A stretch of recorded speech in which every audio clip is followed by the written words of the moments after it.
Last short continuity అండి ఇది. Last short వీడియోలో మనం పఫ్ ఎలా పెట్టుకోవాలో చెప్తున్నాం కదా, అది కంటిన్యూటీ పార్ట్ అండి ఇది కూడా. ఇలా ఫుల్గా మొత్తం బ్యాక్ కోమింగ్ అనేది మనం కంప్లీట్గా హెయిర్ మొత్తం ఈక్వల్గా చేసుకోవాలండి.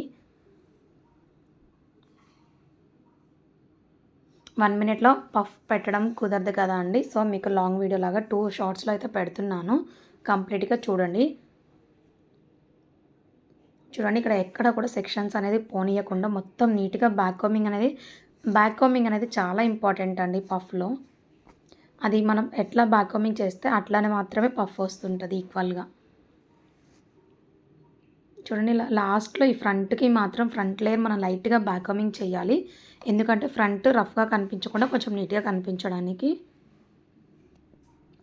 బ్యాక్ కోమింగ్ చేసుకున్నాక ఓవర్గా కోమ్ చేయకుండా జస్ట్ నార్మల్గా ఇక్కడ వీడియోలో చూపిస్తున్నట్టు చూడండి. ఇలా జస్ట్ నార్మల్గా బ్యాక్ కోమింగ్ అనేది మనం చేసుకోవాలి. ఇలా కంప్లీట్ కోమ్ చేసుకున్నాక మనం పిన్స్ పెట్టుకోవడానికి పఫ్ ఎంత హైట్ కావాలి అనేది మనం ఇక్కడ చెక్ చేసుకోవాలి. క్లయింట్ని అడగాలి వాళ్ళకి నార్మల్ హైట్ కావాలా, ఎక్కువ హైట్ కావాలా అనేది. చూడండి బ్యాక్ కోమింగ్ చేశాక పఫ్ అనేది మనం ఎంత హైట్ కావాలంటే అంత హైట్ అనేది ఇక్కడ పెట్టచ్చండి.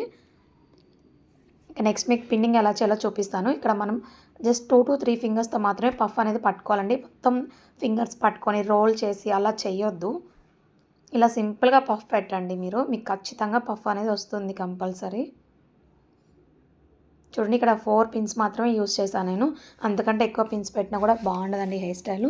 ఎక్కడైనా మీకు పఫ్లో అప్ అండ్ డౌన్స్ అని అనిపిస్తే ఇట్లా టేల్ కోమ్తో అడ్జస్ట్ చేసుకోవచ్చండి. చూడండి ఎక్కడైనా అప్ అండ్ డౌన్ అనిపిస్తే అట్లా క్లియర్గా చేసుకోవచ్చు. మీరు ఎంత ఒత్తినా కూడా బ్యాక్ కోమింగ్ కరెక్ట్గా ఉంటే పఫ్ అనేది ఎక్కడికి కదలదండి.